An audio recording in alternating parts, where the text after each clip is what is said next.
Welcome to The Explainer. Today, we're diving into what might be the single most important skill you can ever develop, critical thinking. And look, this isn't about being the smartest person in the room.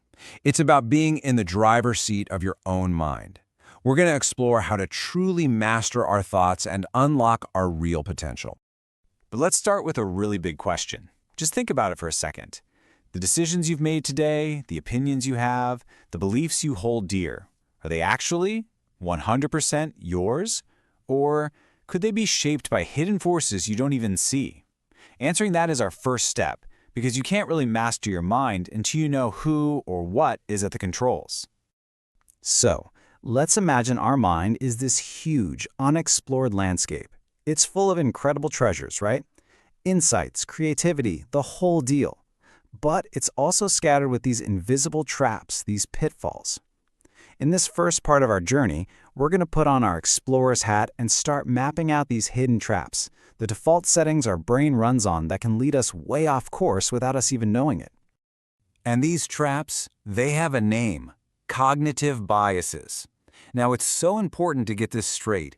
These are not character flaws. They're not a sign that you're not smart. They're just the brain's way of taking shortcuts, to deal with a crazy, complex world. The problem is, while these shortcuts are often useful, they can also create these systematic errors that just totally warp how we see reality. Okay, let's meet the first hidden player, and believe me, it's a big one: confirmation bias. This is basically your brain's personal yes man. It's that warm, fuzzy feeling you get when you scroll through your feed and find that one article that says, "See, you were right all along." It's why we love news that supports our side and instantly dismiss anything that doesn't as fake news. This bias literally builds an echo chamber around us, making it almost impossible to see the whole picture. Next up, we've got the anchoring effect. This is all about the power of the first number you hear. Picture this: you're trying to buy a car. The salesperson throws out a really high price. Even if you know it's ridiculous, that number is now stuck in your head. It's the anchor. And every single offer and counteroffer after that is somehow tied back to that first number. This gets used on us all the time in pricing and negotiations, and it works. And finally for this section, the availability heuristic. This one explains why our brains are just terrible at statistics. It's why so many of us are more afraid of flying than driving. A plane crash is huge news. It's dramatic, it's vivid, you can picture it easily. Car accidents, they happen every day, so they're barely news. Our brain makes a simple mistake. It thinks easy to remember means more likely to happen. It's wired for drama, not data. Okay, so recognizing these biases is a great start. But how do we actually fight back? Well, here's the twist. The journey to better thinking doesn't start by looking out at the world differently. It starts by looking inward. To really navigate the crazy landscape of information out there, you first need a good, honest map of your own mind. And this quote just nails it. The whole idea is that you can't fix a broken thought process if you don't even know it's happening. The foundation, the absolute cornerstone, is developing that impartial spectator inside your head, that part of you that can step back and just observe. To ask, why did I just think that? What feeling is driving this reaction right now?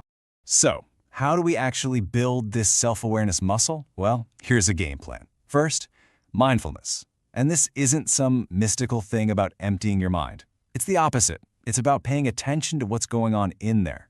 Second, journaling. Writing your thoughts down makes the invisible visible. Suddenly you have a record, and you can spot patterns and triggers you'd never see otherwise. And third, get some honest feedback. We all have blind spots. Asking people you trust to tell you what they see can be like turning on a light in a dark room.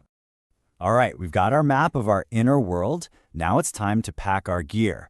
If we're going on this mental expedition, we need the right tools. This section is all about forging that toolkit, the must-have skills that will help you navigate any intellectual challenge that comes your way. And the most important tool in that kit? Logical reasoning. Let's think of this as our compass. It's what keeps us pointed toward the truth. It's the simple, disciplined process of going from solid evidence to a conclusion that actually makes sense. It's our built-in BS detector, helping us separate arguments built on rock from those built on sand. Now, a big part of using your compass is knowing when it can go haywire. Logical fallacies are these super common errors in reasoning that can make a weak argument sound really persuasive. Like an ad hominem attack, that's basically playground logic. I don't like you, so your idea's stupid. Or a false dichotomy, which traps you into an either-or choice when really there are tons of other options. And the slippery slope, oh, that's the one that spins a scary story about a crazy chain reaction that has zero evidence to back it up. Learning to spot these is a genuine superpower. This slide lays out a really crucial choice we make every day. On one side, you've got thinking that's based on evidence. It's curious, it's humble, it's willing to change its mind when new facts come in. On the other side, you've got reactions that are just driven by emotion. They tend to be defensive, rigid, and more about protecting our ego. Real critical thinking is a deep commitment to living on that evidence-based side, even when it's uncomfortable, especially when it's uncomfortable. So we have our map, we have our toolkit. Now what? Well, now we start the expedition for real. This next part is all about application. It's about taking these ideas of logic and self-awareness out of our heads and putting them to work in the real world of arguments, debates, and tough decisions. And here is one of the most powerful and kind of weird tools you can use: steel manning. Now, you've probably heard of straw manning, right? That's when you make your opponent's argument sound weak and silly, so it's easy to knock down. Steel manning is the exact opposite. It's the challenge of building the strongest, smartest, most compelling version of the other side's argument you possibly can. Why on earth would you do that? Because if you can't defeat the best version of an opposing idea, you haven't really won anything. This practice is a game changer for building empathy and actually understanding what you're talking about. And whenever you come across an argument, you can put on your detective hat and use this simple three-step process. First, identify the claim. What is this person actually trying to say?